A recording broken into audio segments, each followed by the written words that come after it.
교재 48쪽에 나와 있는 VDT 증후군, 해킹, 크래킹에 관한 내용 설명드리도록 하겠습니다. VDT 증후군이라고 하는 것은 뭐냐면은 화면 장치를 통해서 발생하는 그런 내용들이에요. 즉, 비디오, 디스플레이는 화면이죠.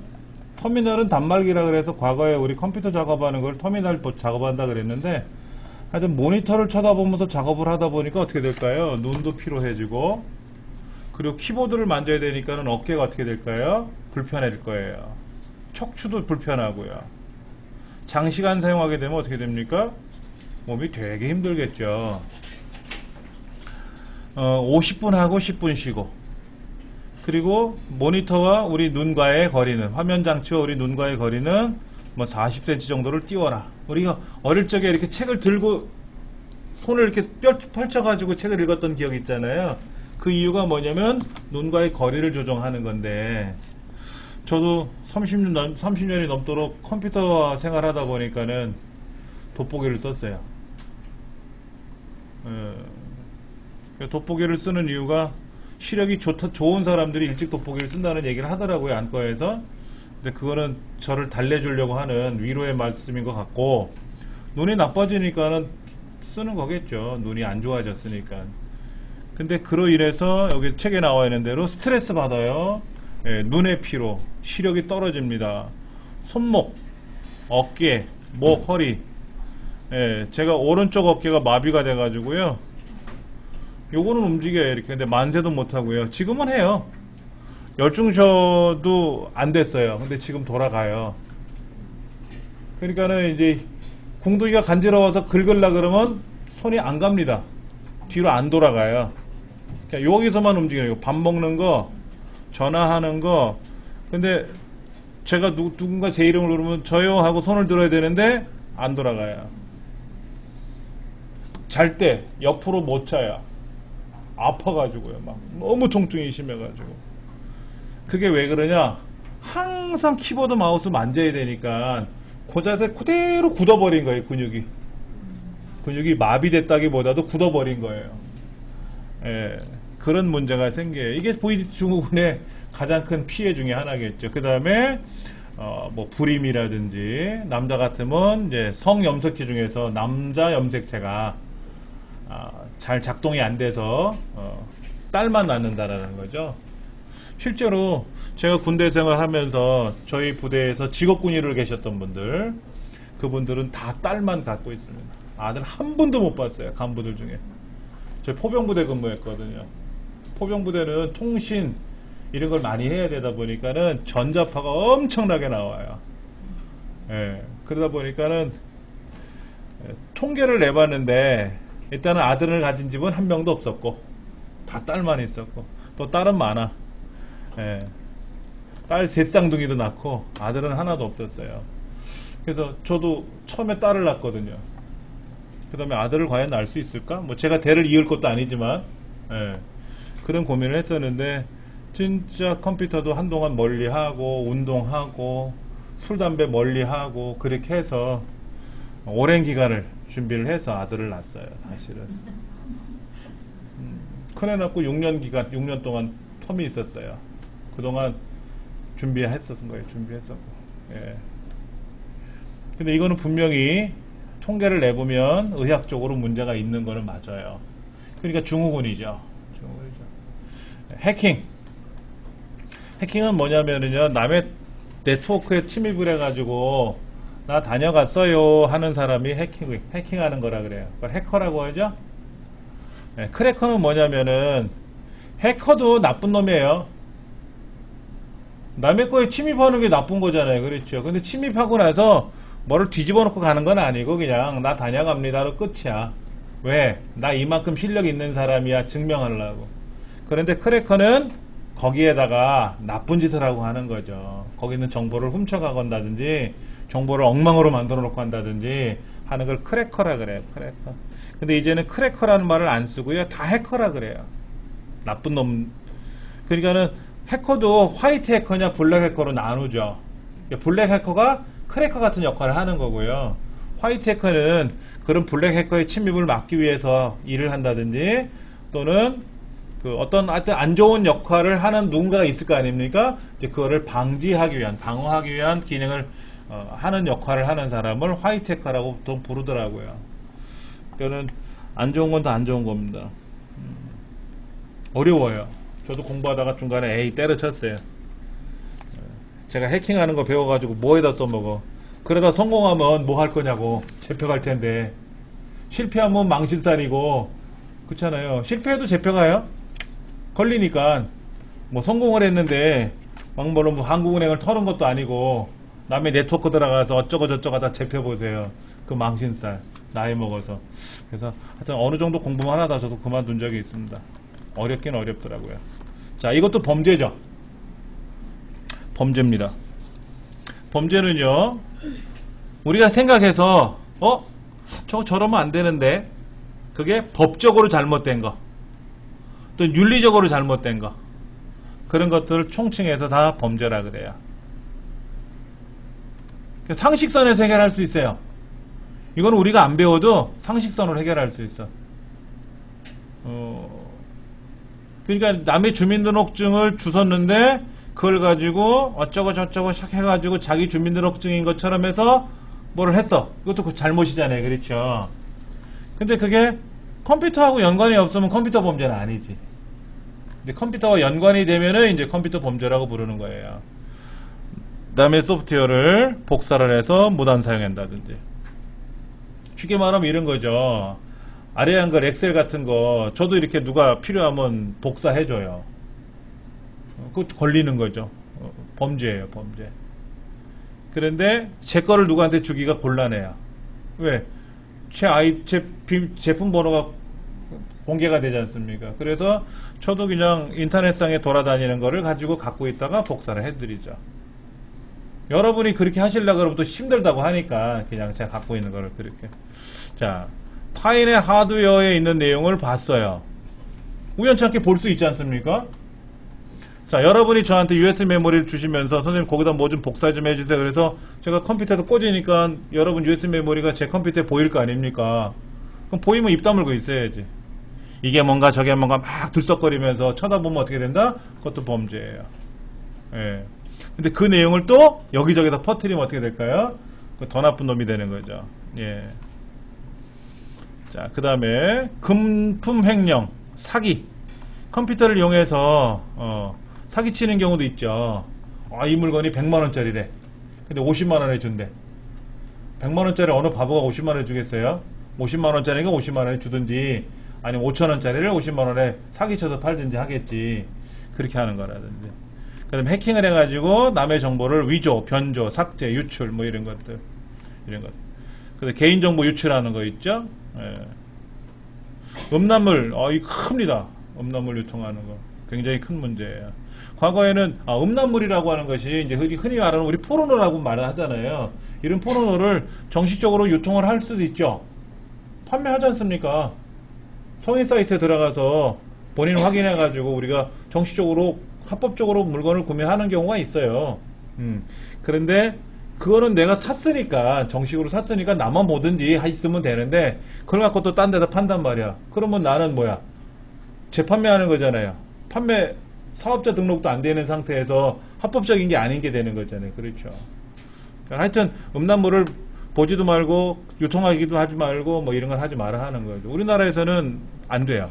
외국에서는 이걸 하기도 하더라고. 제가 잘못 알고 있는 건지 몰라도 하여튼 음란물 나온다 그러면 무조건 이건 잘못된 거다 이렇게 생각하시면 되고, 바이러스 제작하고 유포하는 거 큰일 나죠. 또 하나 알고 있으셔야 될 게 있어요. 음란물에는 어린아이가 등장하는 경우가 과거에 있었다 그래요. 어린아이가. 근데 어린아이인지 아니면 어린아이처럼 보이는 성인인지 몰라도 그런 게 있다고 그래요. 왜냐하면 제가 그런 쪽에서 봉사활동을 했었어요. 학부모 감시단에서 몇 년 동안 했었는데, 그냥 본의 아니게 음란물을 볼 수밖에 없고요. 그런 사이트를 다니면서 고발 조치를 하고 그랬었거든요. 굉장히 오랜 동안 하고 정신적으로 너무너무 힘들었던 적이 있었어요. 지금은 이제 그 활동을 안 하는데. 근데 보니까는 그런 게 있긴 있더라고. 근데 과거에는 그냥 음란물로 끝났어요. 근데 지금은 안 돼요. 지금은 보지 않았는데 컴퓨터에 있었다 이거야. 그래도 걸려요. 일반 음란물을 내가 갖고 있어. 그건 상관없어요. 내 거니까. 근데 어린아이가 나오고 미성년자가 나오는 그러한 음란물을 내가 갖고 있었다 그러면 갖고 있는 것 자체가 불법이에요. 그것도 걸려요. 예, 형사고발돼요. 그런 게 바뀌었습니다. 법이. 예. 그러니까 혹시나 미성년자들 중에 자녀들이 청소년들 자녀들이 있으면 호기심이 있지 않습니까? 볼 수밖에 없어요. 그런데 그런 것도 엄마들이 알고 계셔야 됩니다. 예. 그 다음에 해킹 방지를 위한 보안 프로그램 보급도 해야 되고요. 우리 직원들, 여기 직원들은 여러분의 개인정보를 또 강사들의 개인정보를 다 갖고 있지 않습니까? 그리고 개인이 갖고 있는 건 아닌데도 컴퓨터에서 그걸 관리를 해야 되지 않습니까? 그러다 보니까 뭐를 해야 된다? 보안 교육을 받아요. 1년에 정기적으로 2차례. 안 받으면 안 돼요. 이런 여성 교육기관이라든지 학교 선생님들 같은 경우에도 방학기간을 통해서 반드시 교육을 받게끔 되어 있습니다. 예. 그래서 패스워드는 수시로 변경해 주셔야 되는데 이게 가장 어렵죠. 패스워드를 바꿨는데 몰라. 기억이 안 나. 좀 이따가 좀 만족도 조사해야 되는데 패스워드가 기억이 안 나시는 분 있을 거란 말이에요. 그럼 신분증 들고 반드시 1층에 내려가시면 돼요. 갔다 오시면 거기서 다 조치해 주니까 걱정하지 마시고. 패스워드는 하루에도 10번씩 바꿔주는 게 원칙인데 그렇게 하긴 너무 어려우니까 패스워드를 어떻게 만들어야 될까요? 여러분들 패스워드라고 하는 걸 우리말로는 비밀번호라고 하는데 비밀번호가 아니라 패스워드예요. 자, 숫자, 그 다음에 대문자, 소문자, 특수기호, 얘를 섞어서 만드는 거예요. 반드시 섞어서 만드셔야 돼요. 숫자만 이용하면요 3초 안에 다 깨트린대요. 해커들이 남의 패스워드를. 그리고 소문자 알파벳으로만 만들고 알파벳이나 숫자로만 만들면은 불과 몇 분 안에 다 깨요. 근데 이제 대문자, 소문자를 섞으면 좀 더 이제 뭐 한 몇 시간 걸리고요. 특수기호가 막 들어가잖아요. 그러면 특수기호라는 건 뭔지 아시죠? 골뱅이라든지 뭐 샵이라든지 달러라든지 이런 기호들 있지 않습니까? 얘가 들어가면 100만 년. 이게 섞이면 100만 년 걸린대요. 남의 패스워드를 깨트리는데. 그러니까 어렵겠죠. 이렇게 반드시 만드셔야 돼요. 그래서 금융기관에서 로그인할 때 패스워드 같은 경우라든지 또는 뭐 공인인증서라든지 이런 거, 그 다음에 IP 뭐더라 그게 IPN 공공 IPN 있지 않습니까? 여기 있는 비밀번호를 만들 때는 반드시 얘를 규정으로 만들어져 있어요. 이걸 섞지 않으면 못 만들어요. 만들어 놓고 까먹는 게 문제라서 그런 거지 반드시 만들어 놓으셔야 됩니다. 그렇게. 그 다음에 백신 프로그램을 설치하셔야 되겠죠. V3 라이트라든지 알약이라든지 이런 거. 자동 업데이트 기능 설정하셔야 되고요. 그 다음에 바이러스를 반드시 검사를 해야 되고요. 그 다음에 호기심이 가는 그런 메일은 어떻게 한다고요? 쳐다보지도 말자, 열지도 말자 이거죠. 특히 저는 영어로 온 메일이 있어요. 외국 사람이 저한테 보낸 거 다 열어보지도 않고 무조건 다 삭제해버립니다. 영어를 쓰는 친구는 없어요. 우리말 쓰는 친구 외에는 없기 때문에 무조건 다 삭제해버립니다. 그 다음에 암호는 가급적이면 가급적인 게 아니에요. 이제는 의무화 돼야 돼요. 이게 숫자, 대문자, 소문자, 특수기호 이걸 다 섞어서 만드는 거. 바이러스는 뭔지 아시죠? 우리 책에는 좀 보안 위협에 나와 있나요? 바이러스는 간단하게 좀 바이러스는 예전에 우리 배웠던 것 같은데 여기 순서가 좀 바뀌어서 나왔네요. 한번 볼까? 보안 위협. 여기 나와 있네요. 뭐 여기도 다 나와 있습니다. 보안 위협도 나와 있고 방화벽도 나와 있고 다 설명을 드릴게요. 약간 책하고 다 순서가 좀 달라졌는데 바이러스라는 거 많이 들어보셨죠? 과거에는 바이러스라고 통칭 불렀는데 지금은 바이러스라고 부르지 않고 악성 코드라고 불러요. 악성 코드. 다 섞어서.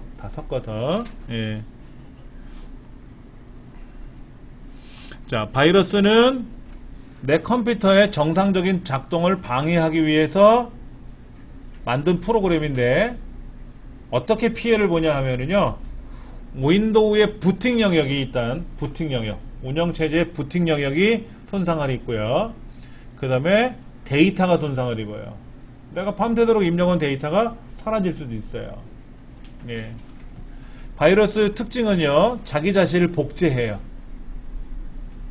엑셀에 바이러스가 감염되어 있는 걸 모르고 엑셀을 실행했어요. 엑셀을 실행해 놓은 상태에서 한글을 실행하면 한글 프로그램도 엑셀과 같은 주기억장치에 들어온단 말이에요. 그러면 한글에도 바이러스 감염되겠죠. 그렇죠? 예.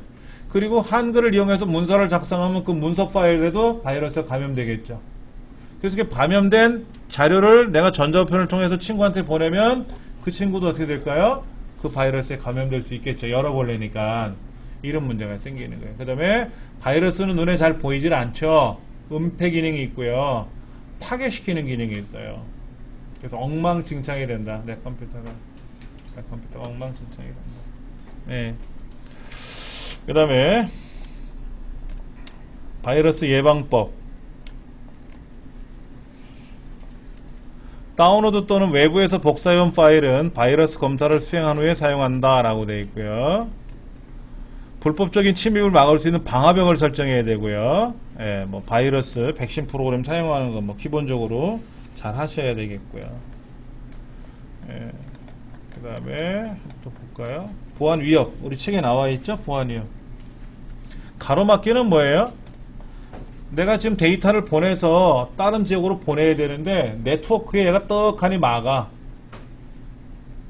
등치 큰 애들이 길거리 못 지나가게 방해 놓는 것처럼 가로막는 거. 흐름 차단을 해요. 그럼 내가 데이터를 지금 보내줘야 되는데 안 가는 거야. 안 가는 거야. 안 가니까 못 가는 거죠. 안 가는 게 아니라 못 가는 거지. 왜 못 가게 할 거예요? 내가 지금 뭐 중요한 서류를 보내야 된다 이거야. 삼성전자에서 무슨 중요한 서류를 보내야 되는데 어디 뭐 경매 이건 때문에 그러면 경매 때문에 보낸다 그러면 삼성하고 이렇게 이해관계가 있는 집단에서 해커를 동원해서 뭐 가로막을 수도 있지 않습니까? 삼성 그쪽 IP 쪽에서 삼성그룹 쪽에 있는 건물에서 데이터가 인터넷을 통해서 나갈 때 못 나가게 막아라 이럴 수도 있잖아요. 그러면 그 사람들 자료가 시간 안에 못 가면 어떻게 돼요? 입찰이 불발이 될 수도 있지 않습니까? 뭐 그렇게도 우리가 만들 수도 있는 거죠. 그렇다고 뭐 삼성이 못할 건 아니겠지만은 하여튼 그런 기능도 있을 거다. 그 다음에 가로채기. 가로채기는 뭐예요?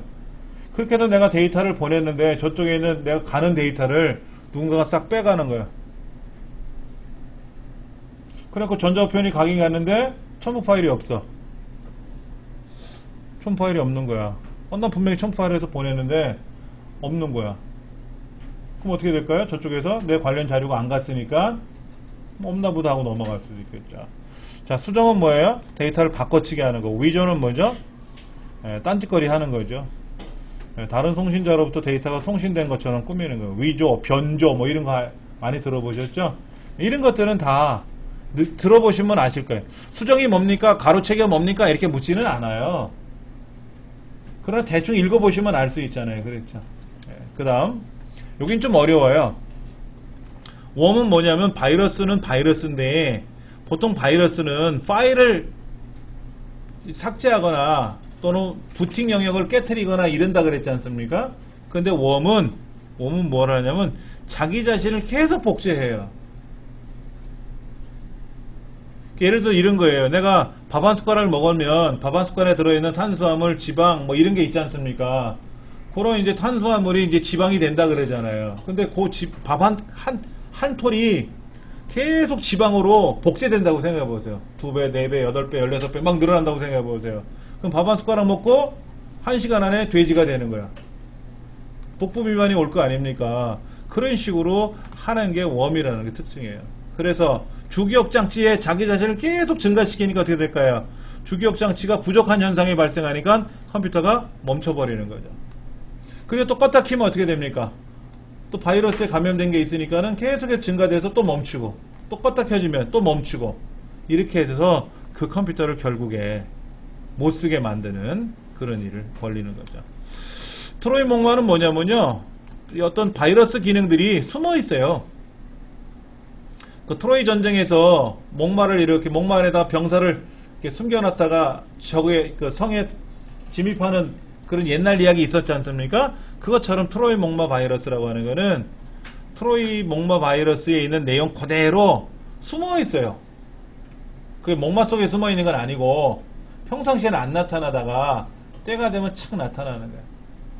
그 때가 언제냐 하는 걸 우리가 모르니까 13일에 금요일이 될 수도 있고 뭐 이렇게 그런 것들을 다 트로이 목마라 그래요. 숨어 있다가 때가 되면 착 등장해서 컴퓨터를 엉망으로 만들어 놓고 또 그때가 아니면 또 안 나타나고 잘 모르는 거죠.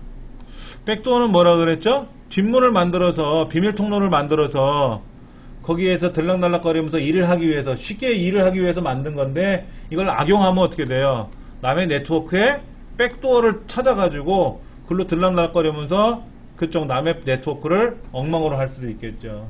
이런 것도 있고요. 눈속임은 뭐예요? 말 그대로 속임을 하는 거예요. 속이는 거야. 그 다음에 스니핑은 뭐냐면 네트워크 안에 있어요. 그래가 이제 네트워크에 패킷이라 그래서 덩어리가 지나가지 않습니까? 네트워크 데이터들을 쪼개서 보낸다 그랬지 않습니까? 그때 아이디나 패스워드가 지나갈 때가 있지 않습니까? 그걸 보는 거예요.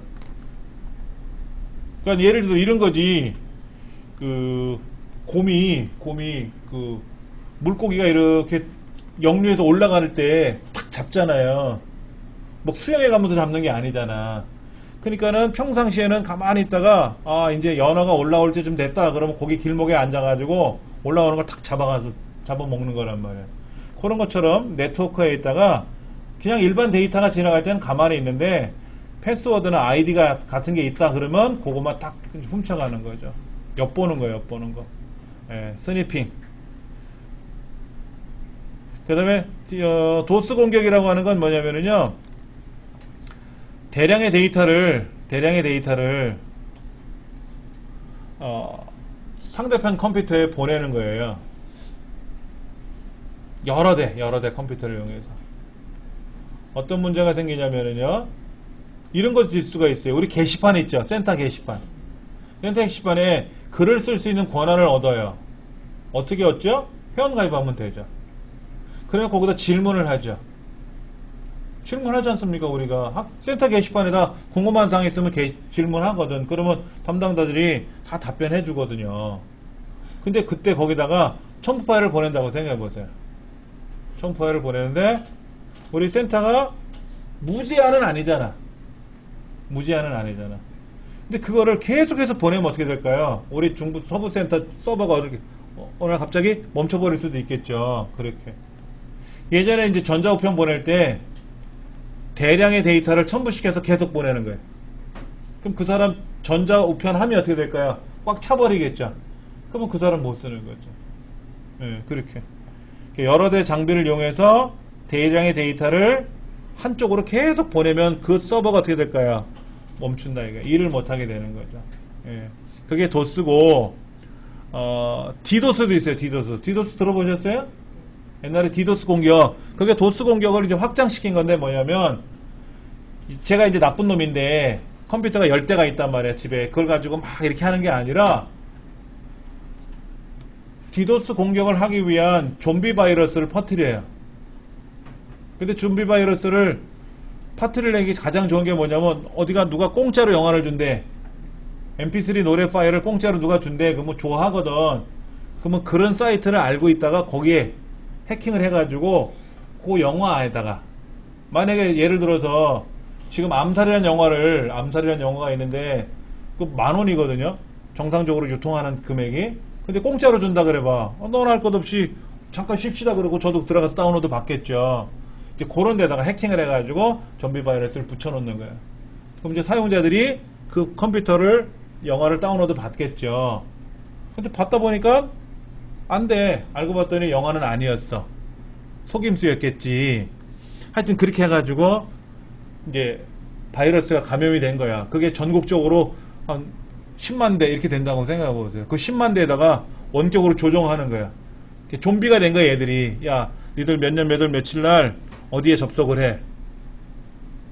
청와대에 접속을 해. 청와대가 뭐 몇백만 대가 동시에 접속할 수 있는 그런 공간은 아니거든요. 1시간 동안 계속 접속하게끔 해. 그럼 어떻게 청와대 홈페이지가 멈춰버리죠. 그 다음에 국방부 홈페이지 접속해. 그럼 국방부에 막 들어갈 거 아닙니까? 그럼 또 멈춰버리고 이럴 거 아니에요. 그렇게 시키는 것이 디도스 공격이죠. 이런 걸 통해서 그 다음에는 이제 그 바이러스에 감염된 컴퓨터들을 어떻게 처리할 거냐 하는 건데, 그 사냥 끝나면 뭐 삶아 먹는다 그러잖아요. 토사구팽한다고. 그 바이러스에 감염된 컴퓨터가 언젠가는 껐다 켤 거 아닙니까? 저녁에 잘 때 껐다가 켜보면 컴퓨터가 부팅이 안 되는 거야. 그런 문제도 생기게끔 해서 아주 굉장히 이 디도스 공격으로 인해서 피해본 컴퓨터가 엄청나게 많아졌어요. 트로퍼는 뭐예요? 사용자가 모르는 사이에 바이러스나 트로이 목마 프로그램을 설치하는 프로그램이에요. 그러니까는 누가 공짜로 뭐를 준대, 그러면 클릭하면 저장하면 되잖아요. 제 자료실에 있는 건 클릭하면 저장이 되게끔 되어 있는데, 저장하는 프로그램을 설치하래. 네이버도 보통 그런 거 쓰거든요. 다운로더라는 걸 설치하라고 하거든. 근데 그런 거 설치할 때 막 같이 들어와. 광고 같은 게 보여준다든지 하는 것처럼. 근데 거기에 이런 바이러스가 들어올 수도 있어요. 근데 아는 사람은 다 해제하고 다운로드를 하는데, 모르는 사람들은 오케바리 해갖고 그냥 무조건 다음 눌러버리거든. 컴퓨터 엉망이 되는 거죠. 피싱은 프라이빗 데이터, 개인정보라는 거하고 피싱, 낚시라는 합성어로 많이 이런 거 하죠. 피싱, 뭐 파밍, 뭐 이런 거 많이 들어보셨을 거예요. 여러분 스마트폰에서 저 결혼합니다, 뭐 우리 아들 100일이에요, 오세요, 이런 거 있단 말이에요. 저도 몇 번 받아봤는데요. 자세한 거는 밑에 링크를 클릭하세요. 절대로 안 누릅니다. 저 결혼합니다 그러면 최소한 신랑 신부 이름은 알려줄 거 아니야. 누구의 첫째 아들, 누구의 둘째 딸, 뭐 아무개 결혼합니다. 보통 청첩에 써 있잖아요. 그렇게 해놓고 몇 년 몇 월 며칠 날 어디 결혼시장에서, 예시장에서 결혼합니다. 자세한 정보나 이거는 아래를 눌러보시면 나와 있습니다. 이렇게 보내주면 몰라도, 어디 건방지게 결혼합니다라고 이름 석자 하나 안 써놓고 밑에 눌러보세요 그래? 그건 잘못된 거거든. 그런데 결혼한다고 하니까 사람들이 클릭해보는 거야. 터치해보는 거야. 근데 터치해보는데 아무런 반응이 없거든. 에이 뭐야. 근데 벌써 걸린 거죠? 예. 해킹 툴 같은 게 들어왔단 말이야. 그래서 내 개인정보가 졸졸졸 빠져나가고요. 굉장히 위험해요. 여러분 스마트폰 검사 많이 하셔야 돼요. 스마트폰 검사를 하셔야 되는데, 오늘 하나 제가 설치한 프로그램이 하나 있거든요. 그 프로그램 이름이 뭐냐면은 오픈 백신이라고 하는 게 있어요. 오픈 백신. 저번에 뭐 국가정보원인가 어디에서 뭐 해킹을 했네 어쩌고 저쩌고 그런 거 했었잖아요. 방송 나왔었잖아요. 그런 것들을 감지하는 프로그램이래요. 여러분 이제 그 스마트폰 웹사이트 이름이 이제 플레이스토어라고 하잖아요. 그 플레이스토어에 들어가셔서 우리말로 오픈 백신이라고 검색해 보시면 O자하고 V자가 되어 있는 거 있어요. 오픈 백신의 줄임말. 그거 한번 설치해서 검사해 보세요. 그림은 이렇게 생겼어요. 오픈 백신을 작동을 시키면은 이렇게 뜹니다. 이렇게 OV라고 되어 있어요. 오픈 백신. 그래서 얘가 검사 누르면 얘가 삐르르 0에서부터 100%까지 돌아요. 이렇게 돌아요. 그래서 이상이 있는지 없는지 보여주는데, 제가 태블릿 쓰는 거하고 요 스마트폰하고는 이상 없다고 나왔더라고요. 아까 해보니까는. 근데 한 번쯤은 해보셔야 좋아요. 아니면은 경찰청에서 하는 경찰청 안티바이러스라는 백신도 있어요. 그것도 설치해서 쓰시면 좋고요. 그 다음에 금융거래 하시는 분들 있잖아요. 인터넷 뱅킹 하시는 분들은 자동으로 백신이 깔려 들어와요. 알약을 설치하셔도 좋고 V3를 설치하셔도 좋고, 스마트폰에다 백신을 한 번쯤은 설치해 놓으셔가지고 정밀검사를 꼭 한번 하세요. 백신을 종류별로 설치할 필요는 없어요. 하나의 백신만 사용하셔가지고 잘 쓰시면 좋을 것 같아요. 뭐 다시 검사해봤자 의미가 없겠죠. 아까 검사했으니까. 자, 그러면 우리 집에는 해킹으로부터의 어떤 게 안전할까 안 한가 모르잖아요. 솔직히 모르지 않습니까? 그래서 방화벽이라는 게 있어야 돼요. 방화벽은 개인 컴퓨터 내에 들어오는 거를 막아주는 거예요. 그럼 우리 집 네트워크에 들어오지 못하게 막으려면 어떻게 되느냐? 여러분 공유기 쓰시죠? IP 공유기가 방화벽이 붙어 있어요. 공유기 자체 기계가 방화벽 기능이 있기 때문에 일단 거기서 막습니다. 외부로부터 들어오는 거를 막는데, 바이러스를 방화벽이 막는 건 아니에요. 네트워크 침입을 막는 거예요. 그건 바이러스하고 상관없어요. 그러니까 바이러스는 PC에다가 알약이나 V3를 설치해서 검사를 해서 쓰시는 거고. 이해되시겠죠? 예, 방화벽은 우리 윈도우상에도 방화벽이 있어요. 그 다음에 공유기 쓰시는 분들은 공유기에서도 일단 걸러내긴 걸러내지만 일단 PC에는 방화벽 기능을 잘 활용하셔야 되고요. 예. 자, 문제는 뭐냐면 내가 친구한테 편지를 보냈는데 내 데이터가 남들이 알아보면 어떻게 될까요? 순이야, 몇 월 며칠 날 우리 만나자 하고 보냈는데 순이는 안 오고 딴 사람이 왔어. 내가 순이 만나는 걸 알고. 그럼 내 정보가 센 거잖아요. 그게 우리 보통 뭐예요? 암호를 건다 그랬죠. 암호. 아니면 암호화 시켜서 보내는 거지. 평문이 아니라 암호문을 보내는 거야. 군대에서는 그런 걸 하잖아요. 암호문을 많이 바꾸거든요. 몇 월 며칠 날 우리 부대가 어디로 훈련을 떠납니다. 그렇게 얘기하면 전화상으로 얘기하면 다 듣잖아.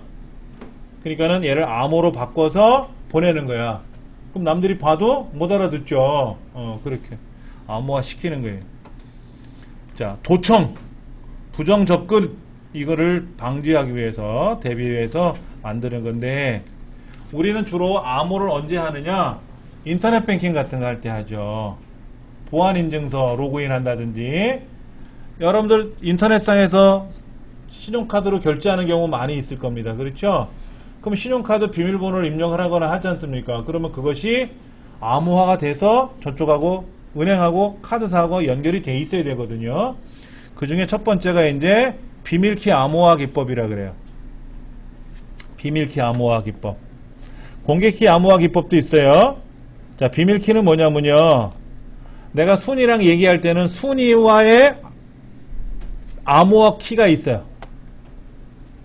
근데 내가 영희하고도 얘기해야 돼. 그럼 영희와의 나와의 암호화 키가 있어야 돼. 예. 그러니까 영희도 순이도 갑순이도 다 갑돌이도 사람마다 다 암호화 키가 있으니까 어떻게 돼요? 내가 순이한테 보내면 영희는 못 보는 거죠. 그렇죠? 서로 암호화가 다르니까는. 근데 문제가 뭐냐면 사용자가 늘어나면 어떻게 돼요? 그 암호화 방법이 다 다르니까 어떻게 될까요? 버거워지죠. 그래서 비밀키 암호화 기법은 지금은 안 써요. 그건 안 쓰고요. 여러분이 댁에서 와이파이 설정해 보셨어요? 공유기 설정할 때? 거기서도 나와요. DS 암호를 쓸 건지 RSA 암호를 쓸 건지 물어봐요. 근데 일반적으로 우리가 쓰는 게 공개키 암호화 기법이라는 걸 쓰거든요. 이게 가장 많이 쓰는 건데, 예. 그러니까 암호화 할 때 아까 비밀키는 뭐냐면요. 철수랑 나랑 편지를 주고받으면 철수랑 나랑 암호화 키를 갖고 있어. 똑같이.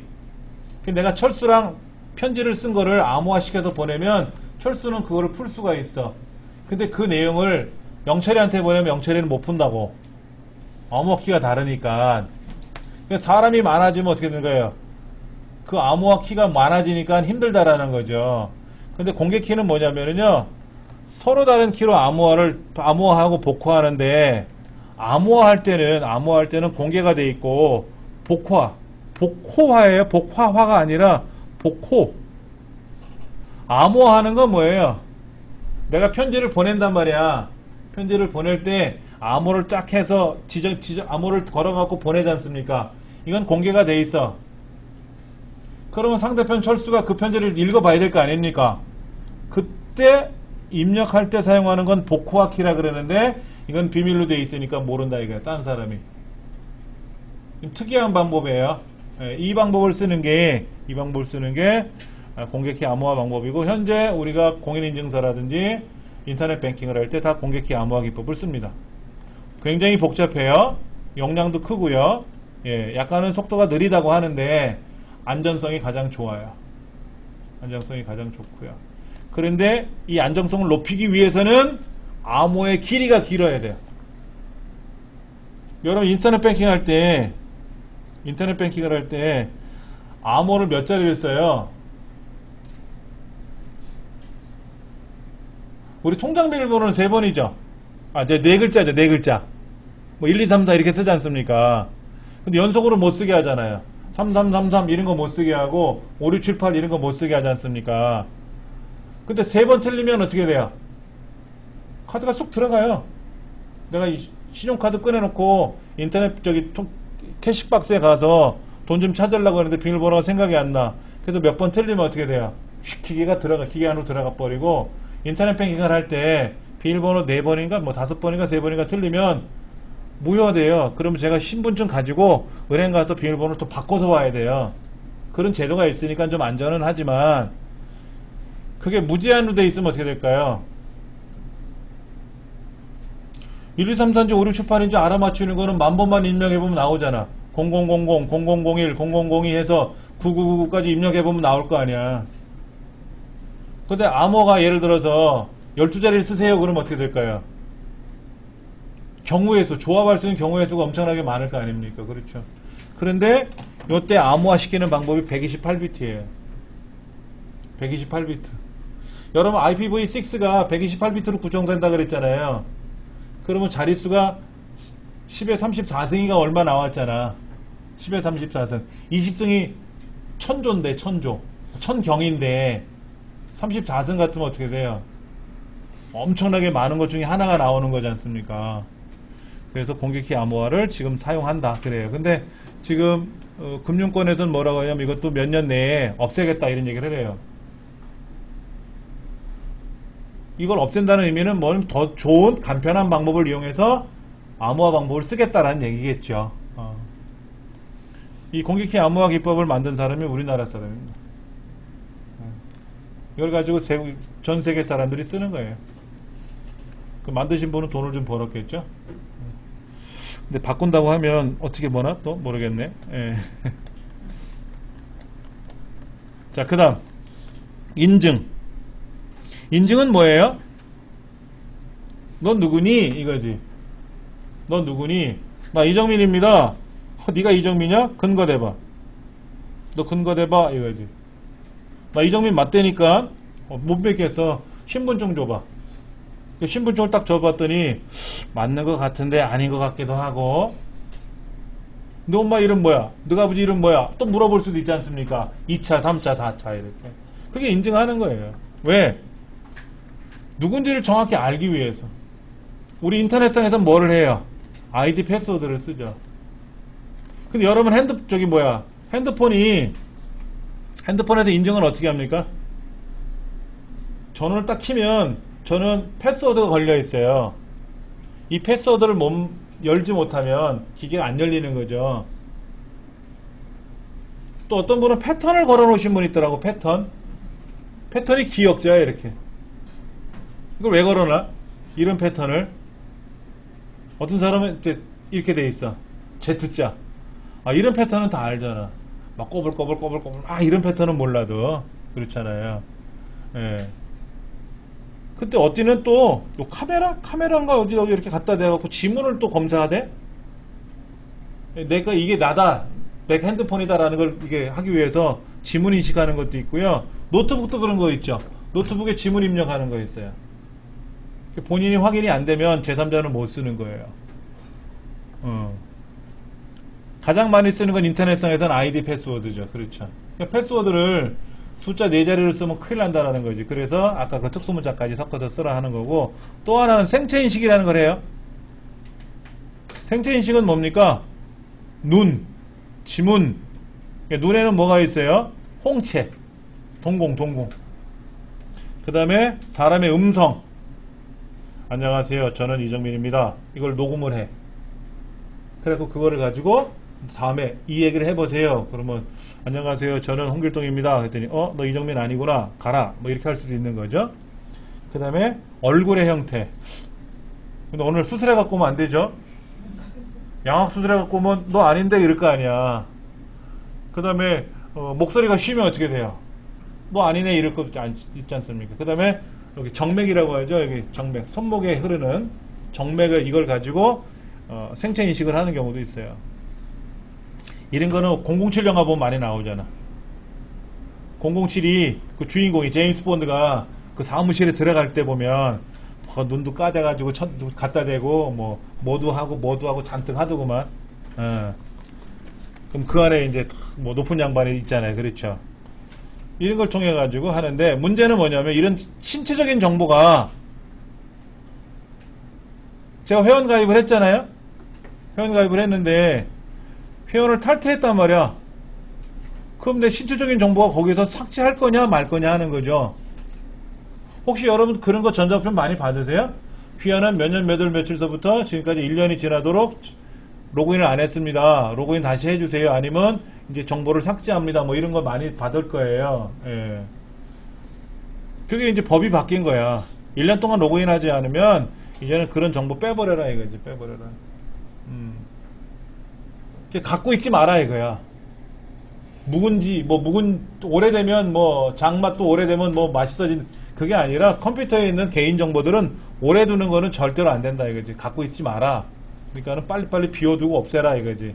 그럼 과연 얘들이 없앴는지 파기시켰는지 모르죠. 사람의 음성 정보라든지 이런 거. 그리고 아까도 말씀드린 대로 이런 개인 정보를 취급하는 사람은 그 개인 정보를 함부로 열람하면 안 돼요. 함부로 열람하면 안 됩니다. 예전에 그런 거 얘기가 있었어요. 이제 결혼할 사이인데 남자 쪽이나 여자 쪽에서 특히 남자 쪽에서 신부 쪽, 여자 쪽에 그 결혼하려는 신부의 건강보험 이제 이력을 보는 거예요. 그러니까 이제 건강보험공단에 아는 사람이 있으니까는 야 거기 아무개 누구 주민등록번호 알려주고 이 사람 병원 어디 다녔는가 좀 한번 확인해봐. 갔더니 뭐 정신병원을 들락날락거렸고 산부인과를 달락날락거렸고 다 나올 거 아니에요. 그럼 산부인과는 왜 갔냐 이거야. 예방 때문에 간 건지 아니면 뭐 낙태수술 때문에 간 건지 이런 게 나올 거니까 그런 것 때문에 예전에 말이 나온 적이 있었거든요. 그래서 지금은 공무원이나 이런 사람이 개인정보를 볼 때면 근거가 있어야 돼 보는 거예요. 함부로 못 봐요. 함부로 봤다가는 잘립니다. 그리고 어떤 근거에 의해서 내가 접근을 해서 봤는지가 반드시 기록이 되게끔 돼 있어요. 그러니까는 이유가 있으면 봐야 되겠죠. 이유가 있으면 봐야 되겠지. 근데 이유 없이 보는 거는 잘못됐다 하는 얘기죠. 예. 그런 것들도 바로 이런 보안에 관한 문제가 되는 거고요. 뭐 우리가 해야 할 일은 아니겠지만은 우리 교재에는 안 나오는 거지만 다시 한번 정리해드리면 이런 보안과 범죄에 관한 거는요. 여러분이 문제를 읽어보시면 상식선에서 해결할 수 있는 문제들이에요. 대부분이. 전문화된 교육을 받지 않아도 알 수 있는 문제들이 많이 나오니까 너무 걱정하지 마시고. 이해되시겠죠? 네.